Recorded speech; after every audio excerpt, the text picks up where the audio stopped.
Hi అండి, అందరికీ నమస్తే. Welcome back my channel. ఈరోజైతే రొట్టెల పండగకైతే రొట్టెలు అనేది చేస్తున్నానండి. మేమైతే ఈరోజు మా వారు, నేను, బాబు అయితే వెళ్దాం అనుకున్నాం, మా ఫ్రెండ్స్ అందరం కలిసి. నాకైతే కొంచెం టెన్షన్ వేసిందండి, ఈ క్రౌడ్లో రాగలుగుతారా లేదా అంటే. ఆయన మాత్రం నేను లేదు, ఈసారి కంపల్సరీగా నేను వస్తాను, నేను దేవుడిని ప్రార్థించాలి అని చెప్పి ఆయన చాలా ఓపికగా అయితే నడిచి వచ్చారండి ఈ క్రౌడ్లో అయితే. ఇప్పుడైతే మేము వెళ్తూ ఉన్నాము, దర్గా దగ్గరికి అయితే వెళ్తున్నాము.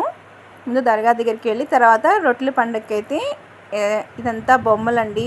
పిల్లలైతే ఎంత హ్యాపీగా ఎంత ఎంజాయ్ చేస్తూ ఉన్నారు. ఎటో దేవుడి దేవల్ల ఎండ అనేది కొంచెం తగ్గగా ఉంది. ఇప్పుడైతే రొట్టెలు పట్టేదానికి నేనైతే వెళ్ళానండి. మా వారిని ఇక్కడ పార్క్లో కూర్చోబెట్టి, నేను ఈసారి ఆరోగ్యం రొట్టె పట్టుకున్నాను, మా వారికి హెల్త్ రికవర్ అయిపోతే వచ్చే సంవత్సరం మళ్ళీ వదులుతామని చెప్పి ప్రార్థించి అయితే తీసుకున్నానండి. మా వారైతే పార్క్లో కూర్చో ఉన్నారు. కాసేపు అయితే ఇక్కడ రిలాక్స్ అవ్వచ్చులే, చెట్ల కింద చాలా చల్లగా ఉంటుందండి.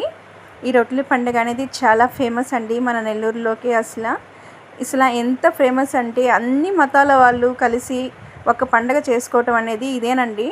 ఈ రొట్టెల పండుగ అందరూ కలిసి, హిందూ ముస్లింలు అందరూ కలిసి చేసుకునే పండుగ. నాకైతే చాలా ఇష్టం అండి ఈ రొట్టెల పండుగ అనేది.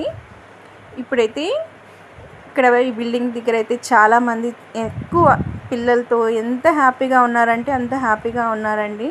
ఇప్పుడైతే మేము కాసేపు కూర్చొని ఇంకా బయలుదేరుతాంలే అని చెప్పి ఇప్పుడైతే వస్తూ ఉంటే, ఈ చిన్నప్పుడు ఈ బుడ్డీలు అండి, ఇవైతే మన చిన్నతనంలో అన్నం వండుకునేది, ఎంత ఎంజాయ్ చేసేదో ఈ బుడ్డీలతో అయితే. మన వీడియో కానీ నచ్చితే లైక్ చేయండి, షేర్ చేయండి, ప్లీజ్ సబ్స్క్రైబర్ అనేది చేసుకోండి. Support me my videos. Bye అండి.